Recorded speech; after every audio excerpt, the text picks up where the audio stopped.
વિસનગરના રંગપુરમાં પલટી મારું ડેરી મંત્રીની તાનાશાહીનો મામલો સામે આવ્યો।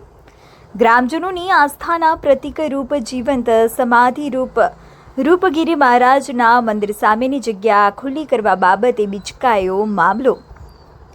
મંદિર સામેના જર્જરિત ડેરી બિલ્ડિંગને તોડીને બાજુમાં જ આવેલી જગ્યા પર નવી ડેરી બનાવવા ડેરી મંત્રી પ્રહલાદ પટેલ સહિત ગ્રામજનો દ્વારા સર્વસંમતિ મંજૂરી અપાઈ હતી। સર્વસંમતિ બાદ બાજુમાં જ આવેલ જગ્યા પરના મિનરલ વોટર પ્લાન્ટ, પશુ પાણી પીવાનો હવાડો, જાહેર સ્નાનાગર સહિત આશરે 1 કરોડ રૂપિયાના બાંધકામ તોડી પાડવામાં આવેલ। પરંતુ બધું બાંધકામ તોડી દીધા બાદ પ્રહલાદ પટેલે પલટી મારીને મંદિર સામેની જૂની જગ્યા પર જ ડેરી બનાવવાની જીદ પકડી। પલટી મારો મંત્રી પ્રહલાદ પટેલની જીદ સામે રંગપુરના વતની અને સામાજિક અગ્રણી એવા સતીશ પટેલ મેદાને આવ્યા। સતીશ પટેલે ડેરી મંત્રી પ્રહલાદ પટેલની પલટીને પોતાનો હમ સંતોષવાનું કૃત્ય કહ્યું। સર્વસંપત્તિથી આશરે 1 કરોડ રૂપિયાના તોડી પાડેલ બાંધકામ માટે સતીશ પટેલે પ્રહલાદ પટેલને જવાબદાર ગણાવ્યા। ડેરીનું નવું મકાન બને ત્યાં સુધી ડેરીને ગામના કોમ્યુનિટી હોલમાં શિફ્ટ કરવામાં આવી હતી। મંદિર સામેની જગ્યા ખુલ્લી રાખવાથી મંદિરના વિકાસ સાથે સાથે અન્ય શ્રદ્ધાળુઓની આસ્થા જોડાઈ શકતી હોવાથી સતીશ પટેલે આ મામલે પ્રહલાદ પટેલ વિરુદ્ધ કલેક્ટર કચેરીમાં રજૂઆત સહિત પોલીસ કાર્યવાહી કરવા સુધીની ચીમકી આપી। આશિષ પટેલ, મહેસાણા।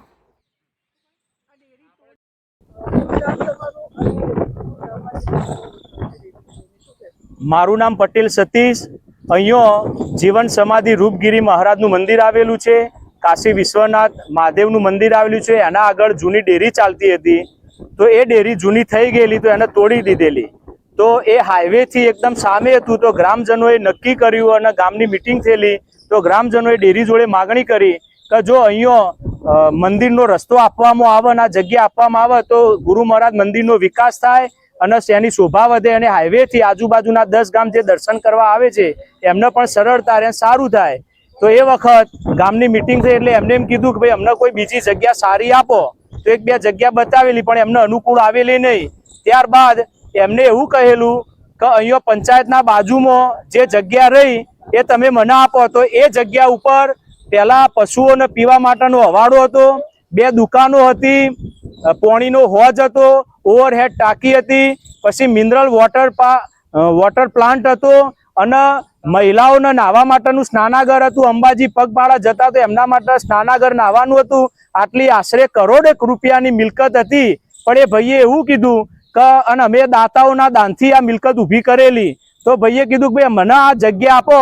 એ વખત અમારા સ્વ ઉદાજી ઠાકોર જે વખત પ્રમુખ હતા અને ડેરીના મંત્રી પ્રહલાદભાઈ પટેલ, એ બંને કહ્યું કે જો આ જગ્યા અમને મળે તો અમને અનુકૂળ અને અમે ડેરી સારી એવી બનાવી શકીએ। ત્યારે અમારા ગામના જે પ્રતિષ્ઠિત આગેવાનો છે, જેમનું હાલ હું અહીંયા નામ લેતો નથી, પણ એ આગેવાનોને વિશ્વાસમાં લઈને 25 જણની હાજરીમાં એ જગ્યાની માપણી કરવામાં આવી। એ જગ્યાની માપણી કરતા એ પોતે પણ એમને પણ માપણી કરી હતી અને કઈ આટલું તોરો 1-2 દુકાનો હતી, જો કરિયાણાની દુકાન ચાલતી હતી, તો એમને એવું કહ્યું કે આ કરિયાણાની દુકાન પણ તમે તોડી દો તો અમને અનુકૂળતા વધારે આવે। તો ગ્રામજનોએ એવું વિચાર્યું, દાતાઓએ એવું વિચાર્યું કે જો અમારા જીવન સમાધિ અમારું આસ્થાનું કેન્દ્ર હ રૂપગીરી મહારાજ, એની લોકો કદી કોઈ ખોટી સોગંદ પણ ખાતા નથી ને એમના ખૂબ પ્રચાર એવા ગુરુ મહારાજના મંદિરનો વિકાસ થતો હોય તો એ મંદિર માટે આપણે એ જગ્યા ગ્રામજનોએ એમને આપવા માટે તૈયાર છીએ। તો આ બાજુ હતું, એની જગ્યાએ ફક્ત એ બાજુ કરવા માટે ત્યારે એમને અમારા જોડે એક શરત મૂકેલી કે હાલ મારી ડેરી ભાડે ચાલે, એ નાના ઘરમાં મારી ડેરી ચાલે, તો એ ડેરીની જગ્યા નાની હતો જ્યાં સુધી આ તમારું તોડફોડનું કામ ચાલુ રહે અને જ્યાં સુધી એ મંજૂર થાય અને હું નવી ડેરી બનાવું ત્યાં સુધી અમારો જે કોમ્યુનિટી હોલ હતો સામાજિક પ્રસંગો માટે જ ફક્ત બનાવ્યો હતો, પણ કે તમે હોલ આપો તો મારા ચોમાસામાં મારા ડેરીમાં કોઈ ગ્રાહક પલળે નહીં ને એના અનુકૂળતા આવે। તો ગ્રામજનોએ વિશ્વાસ રાખી અને કોમ્યુનિટી હોલની ચાવી એ ડેરીના મંત્રી પ્રહલાદભાઈ મંત્રીને આપેલી અને એ ચાવી આપ્યા બાદ અમારા સરપંચ અને બીજા બધા આગેવાનો ભેગા થઈ અને અહીંયા તોડફોડનું કામ ચાલુ કર્યું। તમે સામે જોઈ શકો છો, તમામ એ બધું જ બિલ્ડિંગ તોડી દીધું। ગામની જે સુવિધાવાળી વસ્તુઓ હતી, 1 કરોડ રૂપિયાની આશરે વસ્તુ હતી, એ તોડી નાખી। એ તોડ્યા બાદ અત્યારે આ ડેરીના મંત્રી બોલ્યા પ્રમાણે ફરી ગયા અને અત્યારે એવું કઈ મારે ઈકન ડેરી નહીં બનાવી, ડેરી મારા આ બાજુ બનાવી. તો અમારો પ્રશ્ન એ કે તમારે ડેરી નથી બનાવી તો ગામની 1 કરોડ રૂપિયાની મિલકત તોડાવી શું કરવા? તમારા ડેરી નથી બનાવી તો કોમ્યુનિટી હોલની ચાવી શું કરવા લીધી? જે દાતાઓએ દાન આપ્યું હતું એ દાનનું શું? જે લોકો સુવિધાઓ વાપરતા હતા એ સુવિધાઓનું શું? તો એના માટે જવાબદાર કોણ? એ રૂપિયા જે 1 કરોડ રૂપિયાની મિલકત તૂટી તો 1 કરોડ રૂપિયાના મિલકતના એનું જવાબદાર કોણ? તો અમે આજે પંચાયતની અંદર આજે અમે આવેદન પત્ર આપવાના આવીએ અને સરપંચને અમે આવેદન પત્ર આપવાના આવીએ કે આ 1 કરોડ રૂપિયાની મિલકત તૂટી એના તાત્કાલિક પગલો લેવામાં આવે. આ દાતાઓ અને ગ્રામજનો એટલા માટે તોડી હતી કે ત્યાં આગળ ડેરી બને અને જો ડેરીનો એ ઉપયોગ ના થાય તો હાલ જે ચાલુ મંત્રી રહ્યા ડેરીના એ બધો જ ખર્ચો ભોગવું અને નહીં ભોગવું તો હું મામલતદાર, કલેક્ટર અને પોલીસ સ્ટેશનમાં જવાબદાર વ્યક્તિઓ સામે ફરિયાદ કરવાનો પણ કોઈને છોડવાનો નથી. દાદા શું નામ તમારું? પટેલ વસ્તારામ જેઠાલાલ. શું પ્રશ્ન છે ડેરીનું આ જર્જરી થઈ ગઈ હતી, તોડી નાખી, બરાબર. પછી ડેરી ક્યાં કરવી એના માટે ગુરુ મહારાજમાં લગભગ 200 માણસની મિટિંગ કરેલી. એમાં જે વડીલો હતા બીજા ત્રીજા બધાએ નક્કી કર્યું, એમની હાજરીમાં સહીઓ લીધી કે ભાઈ ડેરી આપણા ખુલ્લી જગ્યામાં થાય તો સારામાં સારું. અને આ બધા એગ્રી થઈ ગયેલા. તો અત્યારે અમુક કેમ ફરી જાય છે? જે વડીલો આગળ પડતા અહીંયા જે રાજકારણ સરપંચ રહેલા એવા લોકોએ નક્કી કરેલું કે આ બરાબર છે. અને એ વખતે ભાઈ 2 જણે એમ કહ્યું કે આ જગ્યા ખુલ્લી થઈ જશે તો ખુલ્લી રાખીએ તો આ વિકાસ ગુરુ મહારાજનો થાય, કાશી વિશ્વનાથ મહાદેવનો વિકાસ થાય. એમાં બધા એગ્રી થયા. ડેરી તૂટ્યા પછીનો જે ખર્ચ આવશે હવે એ કોના સિરે જશે? ડેરી બનાવવાનું.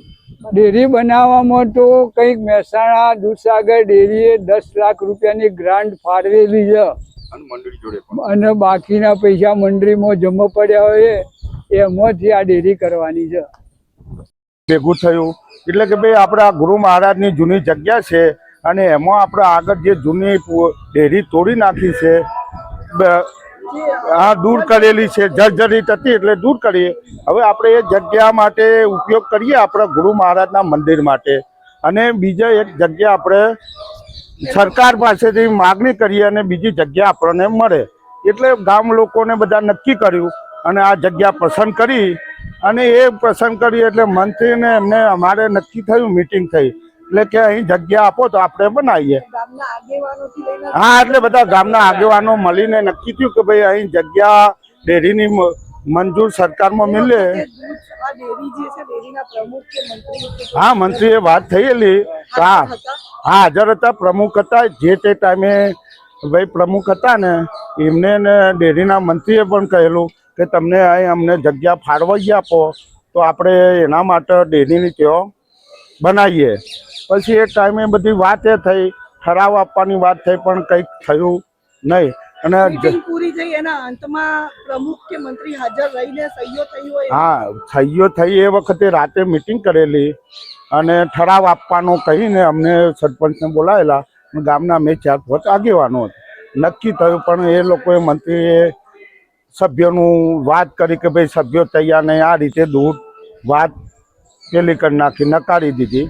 એ પછી અમે એ વખત વાત થઈ એટલે અમે તો જગ્યા તૈયાર કરી નાખી અને સરકારમાં માગણી કરવા કે લોકફાળાથી એક મિનરલ પ્લાન્ટ હતો, બીજો સ્નાનાગર હતું અને બીજી ઘણી સગવડો હતી. એ બધી દૂર કરીને જગ્યા આપણે તૈયાર કરી. પણ એ પછી આનો સરપંચ તરીકે તમારી ભૂમિકા હોવી જોઈએ કે પ્રમુખ જોડે વાતચીત કરીને ડેરીનો પ્રશ્ન અમે ઘણા વખત વાત કરી. આના માટે છેલ્લા 6 મહિનાથી પ્રયત્ન ચાલુ છે અને અમારા એમના કહેવા પ્રમાણે અમે ચાલ્યા જ ગયા છીએ આજ સુધી. પણ હવે એનો કોઈ ઉકેલ આવતો નથી ને. હવે હોલમાં ક્યાં સુધી ડેરી ચાલશે? કોમ્યુનિટી હોલમાં તો અમે એ વખતે વાત થઈ ને કે અમને જગ્યા હાલ આપો, જ્યાર સુધી આપણે ડેરી અમે નવી જગ્યા ના મળે, નવી બાંધકામ ના થાય ત્યાં સુધી અમે નક્કી કર્યું. આગેવાનોએ વાત કરી 4-5 કે ભાઈ આપો, આપણે ડેરી હાલ સંસ્થા છે, સંસ્થાને બીજા ભાડું ભરવું પડે એના કરતાં આપણે જે 6 મહિના નવી બનાવીએ, આપણે જે જગ્યા નવી નક્કી કરીએ એમાં એવી રીતે નક્કી કર્યું. એ માટે આપેલી પણ એ પછી એનો કોઈ મિનિંગ રહ્યો નહીં. હાલ એમનામ જ છે. છેલ્લો નિર્ણય આમાં કોનો રહેશે? નિર્ણય આમાં તો હવે કેવું છે કે ડેરીના મંત્રી ને પ્રમુખનો જ નિર્ણય રહે.